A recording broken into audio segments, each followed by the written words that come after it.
Funding for Nova Science Now is provided by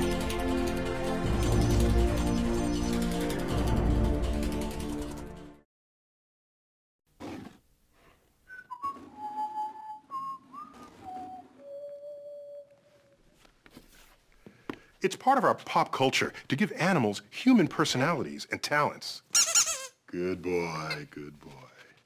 Movies and cartoons are filled with talking creatures who basically act like people, but they've got feathers or fur, from Donald Duck to Alvin and the Chipmunks. And when it comes to our own pets, it's awfully tempting to imagine that they have human thoughts and feelings. But researchers have always been skeptical about animal intelligence. After all, we humans speak and write and build spaceships and solve puzzles. Yet animals, well, they're just not that accomplished. Yet recently, as we test more animals and try to reveal the way they think, we've come up with some surprising results.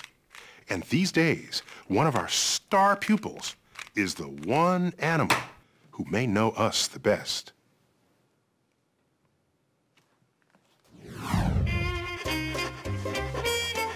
She's a wonderful little dog. She is something special. She's really smart, and we have this connection. She is extremely intelligent. I think that she is very much like a person. Jump. Oh. I think Tucker understands me more than anyone else. Plenty of dog owners have always said their dogs were smart. But animal researchers are just starting to catch on. 1, 2, 3. New discoveries are showing that our best friend is smarter than they ever thought. Good job. And behind those big brown eyes lies a brain that resembles ours in ways we never imagined. There. John Pilley, a chipper 82-year-old, Come back, hurry. started working with dogs as a psychology professor. Walk up, girl, walk up. Now, he's got one of the smartest dogs around. Come on, girl. And I've come to check out what she can do. Good girl. Chaser is a 6-year-old female border collie, a breed famously skilled at herding sheep. She was born to live in the Scottish mountains. Chase, tunnel. And herd sheep. Go, there. Be a shepherd. John has taught Chaser to tend an extremely large herd. That was a sheep. But there are no real sheep in it. I can't believe it. Chaser's herd is made up of toys. About 1,000 of them. And she knows the name of every single one of these? I hope. Sailor. John has assigned a name to each one. Never forget. Oh, because it's a... And taught those names to Chaser. It's an elephant, Yeah. okay. She has about 12 elephants. Apparently, sometimes John ran out of stuffed animals. Uh-oh, these are a pair of my shorts. Oh, my God. No, because that's one of her toys. John claims that Chaser remembers the name of every single object in the pile. Personally, I find that hard to believe. I don't have time to test Chaser's memory on 1,000 names, but I will test her on a random sample. John and Chaser go into the house so they can't see. So I'm going to get a handful of toys out of this pile and see if Chaser can identify them indoors. Here.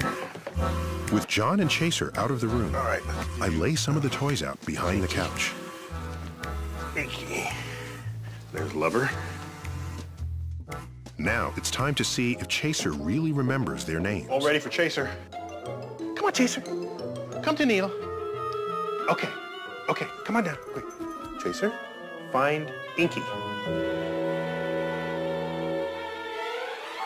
Well, she got one right. Find Seal.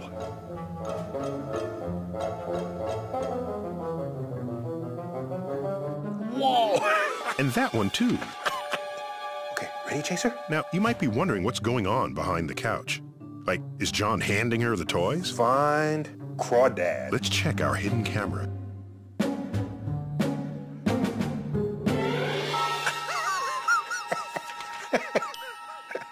Find Sugar.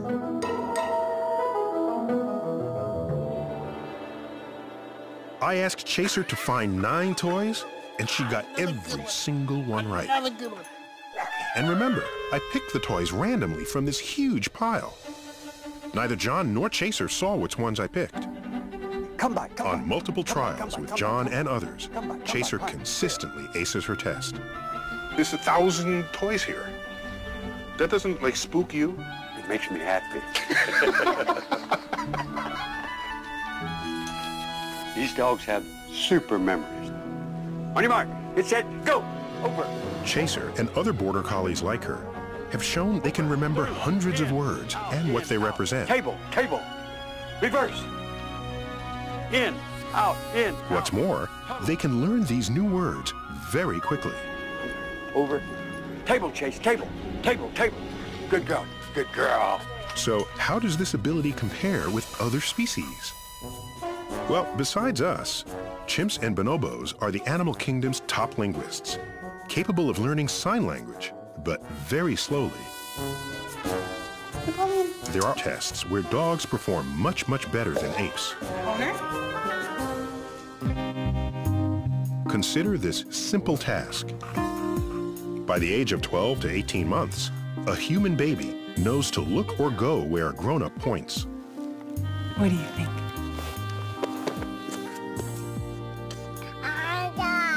This is something that little children do right when they start to acquire language. Brian Hare is a primate researcher who tried this experiment with some of our closest relatives, chimps and bonobos, with surprisingly bad results.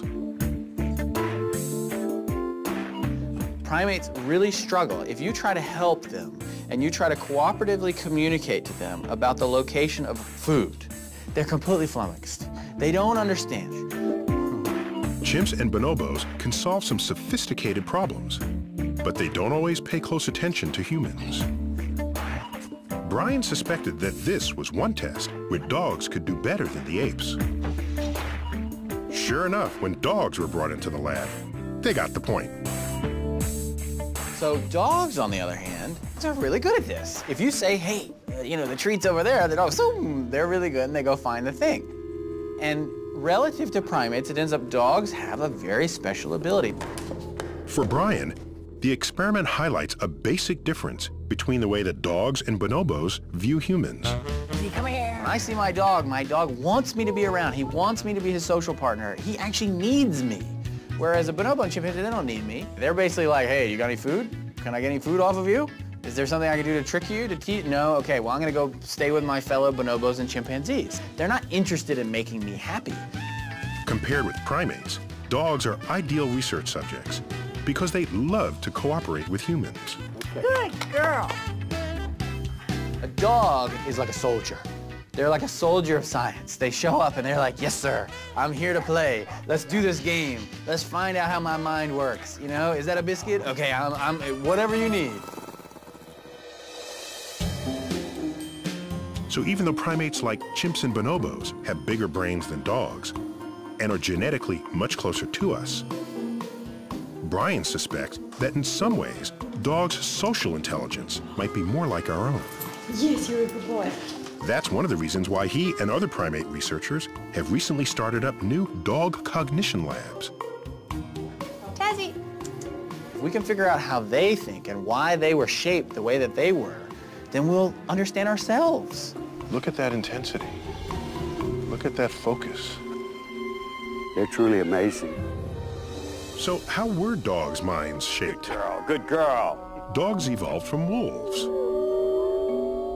Brian believes that something crucial happened to the dog's brain during that evolution from wild animal to pet that allowed it to pay closer attention to another species, people.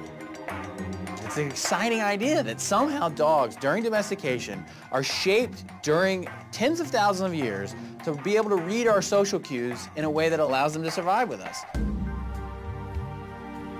I met my first wolves at Wolf Park in Indiana, where I visited with animal psychologist Clive Wynn. Hey, we're coming to see you now. These are among the tamest wolves in the world, raised by people almost since the day they were born. Still, we're warned to be extremely careful around them and not make any sudden movements. Wolves still can have very violent fights with people they are friends with, and that's why it's not wise to try and make pets of wolves. But I also get the sense that they know in their head. You can see them thinking it. It's like, I could rip your throat out if I wanted, but I just choose not to at this moment. They still have a more violent kind of social life, and they have very powerful jaws, and they can really do you some serious harm if they decide that you and they are now in some dispute about something. Dinner, for example. Wolves, relative to dogs, are much more emotionally reactive around humans, so there really seems to have been evolution. There's been selection, actually, for dogs to be really interested and tolerant towards people. Dogs are much less volatile than wolves. Brian thinks their emotional tolerance is what allows them to pay closer attention to humans, and as a result, makes them more flexible students. Chaser, fine meal. Fine meal. Take Chaser, John Pilley's brainy border collie. Good girl. Let's see what she does when we challenge her with a new toy she's never seen or heard the name of. I smuggled this into your house. It's a Charles Darwin doll. Okay, so I put 7 toys behind the couch, plus Darwin. Chaser's never seen Darwin, hasn't even ever heard the name Darwin. So we're gonna see if she picks out Darwin by inference. That's what we're gonna check. I'm gonna call her down now. Chaser, come on back. Let's have some more fun. First, I'm gonna ask Chaser to find a couple of toys she already knows. Find Sugar.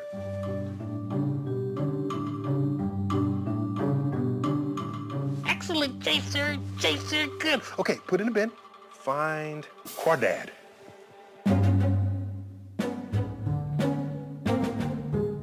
Excellent, excellent, good job.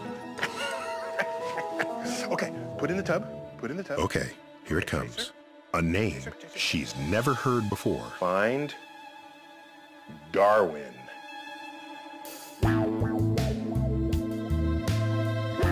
So while searching for the other toys, Chaser knew exactly which one to pick up right away. But now, she seems to have to think about which one might be Darwin. It's taking her longer.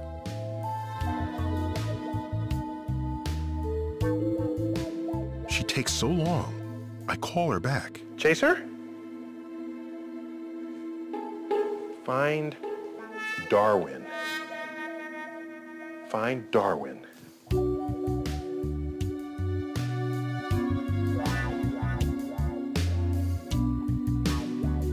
Finally, she makes a choice.